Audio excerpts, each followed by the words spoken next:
All India Muslim personal law board द्वारा दिल्ली के Talkatora stadium में वक्फ बचाओ सम्मेलन का आयोजन किया है। इस सम्मेलन में न सिर्फ मुस्लिम समुदाय से बल्कि सिख, क्रिश्चियन और सभी समुदाय के जो वक्ता हैं वो शामिल हुए। सभी वक्ताओं का साफ तौर पर कहना था कि ये फिलहाल जो मुसलमानों के खिलाफ जो ये वक्फ संशोधन कानून आया है वो केवल मुसलमानों का मामला नहीं है, वो सभी धर्मों से जुड़ा हुआ मामला, क्योंकि आज मुसलमानों को ये लोग टारगेट कर रहे हैं, कल क्रिश्चियन को करेंगे, उसके बाद सिखों को करेंगे और बुद्धिज्म को करेंगे। तो साफ तौर पर वक्ताओं का कहना था कि सभी को एकजुट होना है और एकजुट होकर इस मुहिम में शामिल होना है। और जो मोदी सरकार जिस तरीके से इस कानून को लेकर आई है उस कानून को पूरी तरीके से वो रद्द किया जाना चाहिए और रद्द किए जाने के लिए सभी समुदाय हैं उनको अपील करनी चाहिए।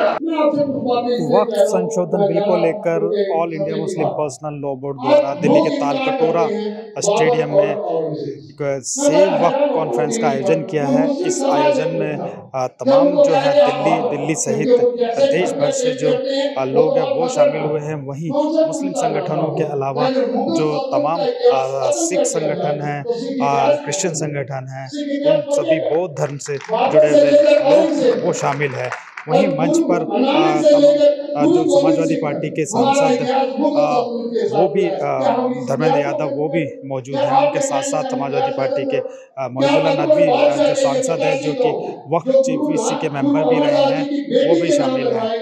तमाम जो वक्ता हैं वो अपनी अपनी बातें रख रहे हैं और जो तमाम वक्ताओं का साफ तौर पर कहना है कि किसी भी कीमत पर ये जो वर्तमान वक्फ संशोधन कानून है वो मंजूर नहीं किया जाएगा, क्योंकि उसमें तमाम तरीके के जो है वो जो उसमें संशोधन है वो बर्दाश्त नहीं है, क्योंकि मोदी सरकार का केवल एक ही मकसद है कि किसी भी तरीके से वक्फ की ज़मीनों को हड़प लिया जाए। आप देख सकते हैं तालकटोरा स्टेडियम में है, ये भीड़ है तमाम जो है ऊपर तक स्टेडियम जो तालकटोरा स्टेडियम है ये भरा हुआ है और तमाम दिल्ली सहित देश भर से ये लोग इस वक्फ संशोधन जो विधेयक है उसके खिलाफ अपनी आवाज़ बुलंद करने आए। आप देख सकते हैं कि महिलाएं भी हैं जो कि आगे बुर्खे में बैठी हुई हैं। तो तमाम जो वक्ता हैं उन सभी का एक सुर में ये कहना है कि जो सुप्रीम कोर्ट में जो सुनवाई चल रही है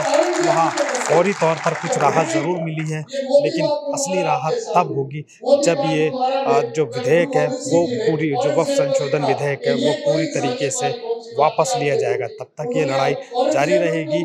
all India Muslim personal law board ने लोगों से अपील की है, सभी धार्मिक संगठनों से अपील की है कि वो सभी आएँ। ये केवल मुसलमानों का मामला नहीं है, ये सिख समुदाय से भी जुड़ा हुआ मामला है। सिख समुदाय है, क्रिश्चियन समुदाय है या बौद्ध धर्म से जुड़े हुए लोग हैं, उन्होंने एग्जाम्पल दिया हाल ही में जो जिस तरीके से महाराष्ट्र में मुंबई में जैन मंदिर को जिस तरीके से तोड़ा गया उसका भी एग्जाम्पल दिया गया। वहीं तमाम तरीके की जो बातें हैं वो वक्ताओं द्वारा कही जा रही है। ये सियासी झंडों की लड़ाई हो ही नहीं सकती, इसलिए मैं बहुत शुक्रिया अदा करता हूँ मुस्लिम पर्सनल लॉ बोर्ड का,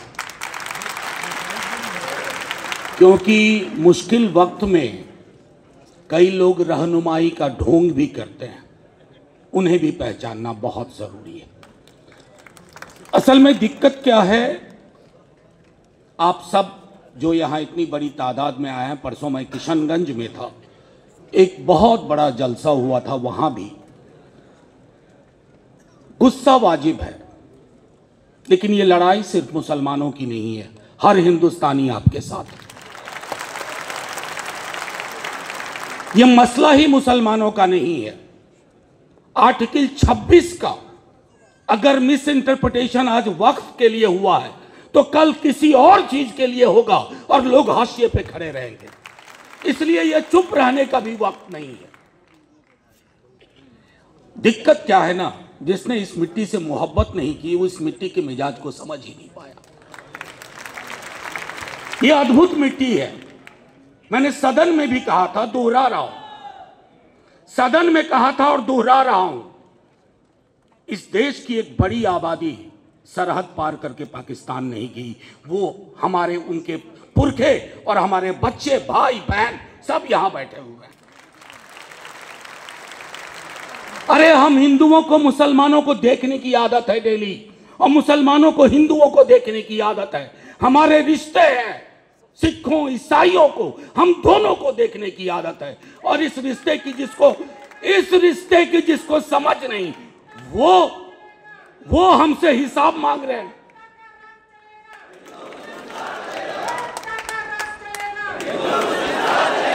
और देखिए हमसे हिसाब कौन ले रहे हैं। लिबास पूछते हो, आके लिबास देखो इस मंच का, आके लिबास यहां देखो। ये लिबास है कॉन्स्टिट्यूशन का, आइन का। इस लिबास से लड़ रहे हो। ये लड़ाई सीधे तौर पर जुल्म और इंसाफ के बीच की लड़ाई है, और जो हमारे साथ नहीं है वो जुल्मियों के साथ है, सीधे तौर पर। अभी तो 3-4 मुद्दों पर थोड़ा रिलीफ दिया है माननीय सर्वोच्च न्यायालय, उनका बहुत बहुत शुक्रिया, बहुत बहुत शुक्रिया। लेकिन कई मसले हैं, 40 सेक्शन, सब सेक्शन, क्लॉजेस, जिसमें हमें क्लैरिटी चाहिए, डाइल्यूशन नहीं चाहिए। ये सारी चीजें हमें समझनी होगी। और यकीन मानिए, कई साथियों ने, उस्मानी साहब ने भी कहा, कई ने कहा, उकसाने की बड़ी कोशिश होगी, रंगा सियार बन के लोग बीच में बैठ जाएंगे। उनसे होशियार रहना है। यह लड़ाई मिलके ही लड़ी जाएगी और मुकम्मल अपनी मंजिल हासिल की जाएगी। पंक्चर बनाते हैं, अब्दुल भी बनाता है, अमरिंदर भी बनाता है, लेकिन यहां का भी पंक्चर ठीक करता है।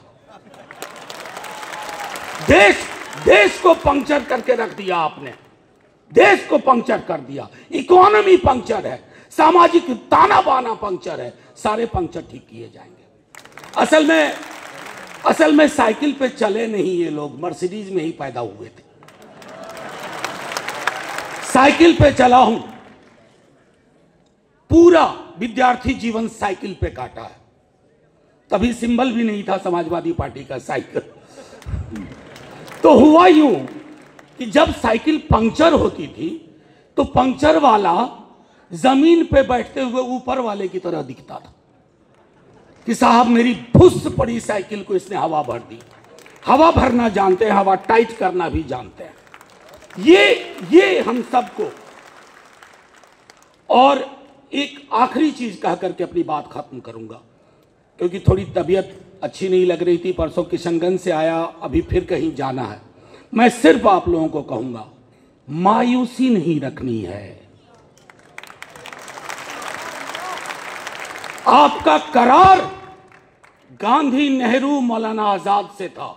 उस करार को जो तोड़ेगा तो तख्त को ताबूत बनते देर नहीं लगती।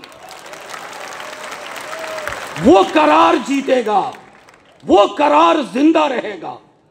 मायूस मुल्क, मायूस इरादे मंजिल नहीं हासिल करेंगे। ये लड़ाई आपकी नहीं है। मैं आखिरी बात कहता हूं, ये लड़ाई, मेरे पार्टी के प्रेसिडेंट इतने बीमार थे और हर आदमी का भाषण सुन रहे थे कि कौन क्या बोल रहा है वक्त पे।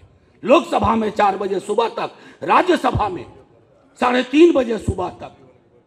मेरे नेता प्रतिपक्ष यंग आदमी है, लेकिन उन्होंने, जैसे ही हम हारे, नंबर बहुत आए हमारे पास, जितनी हमारी हैसियत नहीं थी राज्यसभा में।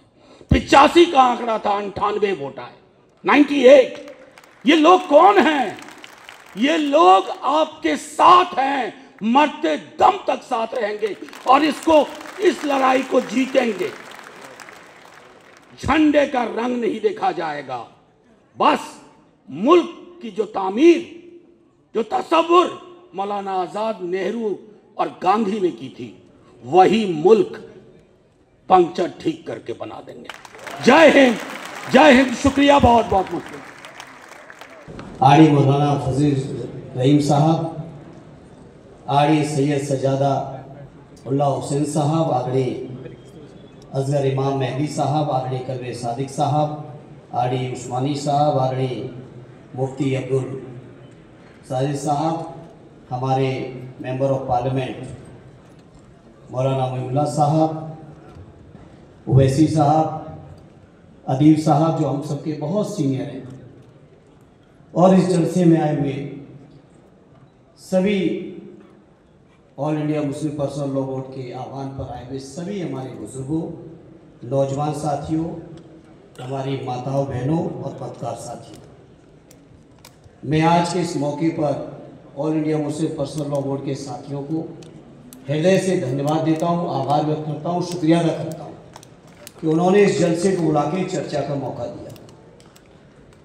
मैं समझता हूं जिस तरीके से देश के अंदर वक्फ बिल को लेकर लगातार पूरे देश में अलग अलग तरीके से चर्चा हुई, मीडिया में चीजें आई, पार्लियामेंट में बिल के इंट्रोडक्शन से लेके जेपीसी के बाद बिल के पास होने तक जो चर्चाएं आई हैं उसमें मैं समझता हूं एक बात तो आम है कि भारतीय जनता पार्टी के लोग और उनकी सरकार को ये बर्दाश्त नहीं है कि आखिर वक्फ के पास इतनी जमीनें क्यों हैं।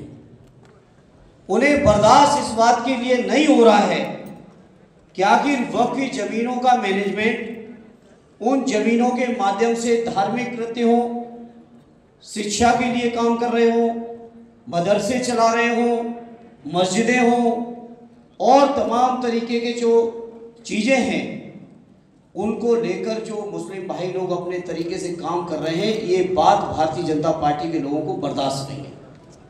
इसे आज मैं इस मौके पर कहना चाहता हूँ, अपने नेता आदरणीय अखिलेश यादव जी की ओर से कहना चाहता हूँ, यहाँ उपस्थित सभी साहिबानों से, और जहाँ तक ये बात चली जाए वहाँ तक कहना चाहता हूँ, एक बात आप लोग एकदम दिल से निकाल दीजिएगा कि इस लड़ाई में अकेले आप हो, इस लड़ाई में आप तो हो ही हो, आपके साथ साथ हिंदू समाज का भी बहुमत आपके साथ है, इस कभी आप अकेले नहीं।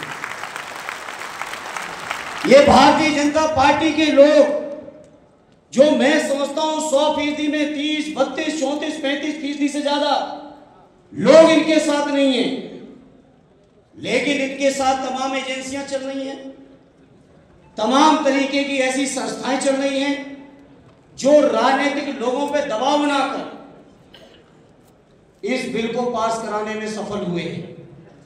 लेकिन आज इस मौके पर मैं आह्वान करना चाहता हूं आप सभी का, जिनके बारे में संसद में भी चर्चा हुई है, चाहे वो आंध्र प्रदेश वाले हों, चाहे वो बिहार वाले हों, चाहे वो पश्चिमी उत्तर प्रदेश के लोग हों, चाहे वो कर्नाटक वाले हों, देवेगौड़ा साहब, नायडू साहब हो, नीतीश साहब हो, जैन साहब हो, सबके सब लोगों को आने वाले समय में जो तरीका होता है लोकतंत्र का, सियासत का, उस सियासी तरीके से आपको भी सबक सिखाने का संकल्प लेना पड़ेगा। मैंने वक्त बिल की चर्चा के समय कई इंदरों के सांसदों से कहा कि आखिर आप तो सपोर्ट लिए हो मुसलमान भाइयों का, आखिर आप क्यों ऐसा फैसला लेने जा रहे हो? तो उनको लगता है कि इस समय बिल पास करा लो, बाद में फिर कोई ना कोई मुद्दा बनाकर, कोई ना कोई नई तस्वीर पेश करके वो चुनाव में वोट ले लेंगे।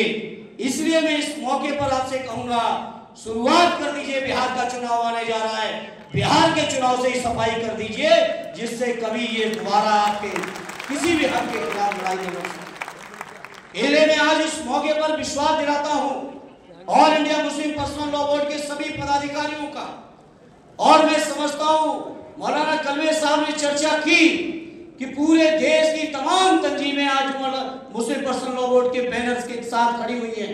मैं अपनी ओर से, अपनी समाजवादी पार्टी की ओर से, अपने नेता आदरणीय अखिलेश यादव जी की ओर से आपको ये विश्वास दिलाता हूं, आप सब जो भी फैसला लोगे अपनी पूरी क्षमता और पूरी हैसियत के साथ आपके फैसले के साथ मजबूती से खड़े उठाएंगे। यह हम आपको विश्वास दिलाते हैं।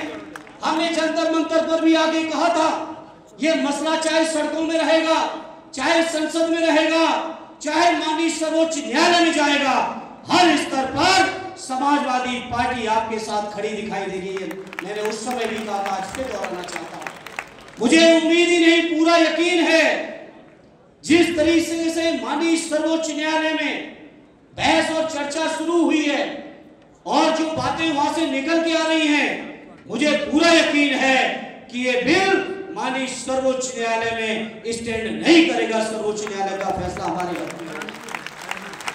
जहां हम ये यकीन लगाए हैं सर्वोच्च न्यायालय का फैसला हमारे हक में होगा, वहीं देखिए भारतीय जनता पार्टी को, देखिए क्या हो गया है देश के उपराष्ट्रपति महोदय तक को, केंद्रीय मंत्रियों को, सांसदों को, वो लगातार इस तरह की बातें की कि माननीय न्यायालय के मुख्य न्यायाधीश इस बात के लिए जिम्मेदार होंगे कि देश के अंदर गृह युद्ध हो जाएगा, इस स्तर तक की बातें करते हैं। तो आज में कल 2 दिन पहले एक रिपोर्ट आई है, देश के अंदर 10 अगर सबसे बड़ी हेट स्पीच किसी भी दल ने की है तो वो भारतीय जनता पार्टी और देश की सत्ता में बैठे हुए प्रधानमंत्री से लेके उनके नीचे तक के 10 लोग हैं, कोई उसमें सेकुलर आदमी हेट स्पीच में शामिल नहीं है साथियों। ये सब सामने है देश के सामने, लेकिन मीडिया, सोशल मीडिया तमाम यंत्र तंत्र षड्यंत्र करके जिस तरह से हमारे मुसलमान भाइयों को बदनाम करने का प्रयास हो रहा है, हमारे दलित सांसद के ऊपर, आरडी रामलीला सुमन जी के ऊपर जिस तरह से आगरा में तलवारें लहराई गई, मैं समझता हूं यहां बैठे हुए किसी जागरूक व्यक्ति को बताने की जरूरत नहीं साथी। हमारे राष्ट्रीय अध्यक्ष जी के लिए कहा जाता है कि उनके ऊपर गोली से हत्या कर देंगे, इस तरह की बातें भारतीय जनता पार्टी के लोग करा रहे हैं और कोई भी कानूनी कार्रवाई नहीं हो रही है साथियों। ये आज मैं कहना चाहता हूं, मौलाना कलवे साहब ने चर्चा की लखनऊ उत्तर प्रदेश की, मैं समझता हूं आज पूरे उत्तर प्रदेश के अंदर जब ये वक्फ बिल लोकसभा से पास भी नहीं हुआ था, उससे पहले से ही तमाम मस्जिदों के सर्वे करना शुरू कर दिए गए थे। पहले पास होने से पहले ये बीजेपी के लोग, उत्तर प्रदेश विशेषकर उत्तर प्रदेश और देश के अंदर भारतीय जनता पार्टी के लोग केवल नफरत की बुनियाद पर देश को गुमराह करना चाहते हैं।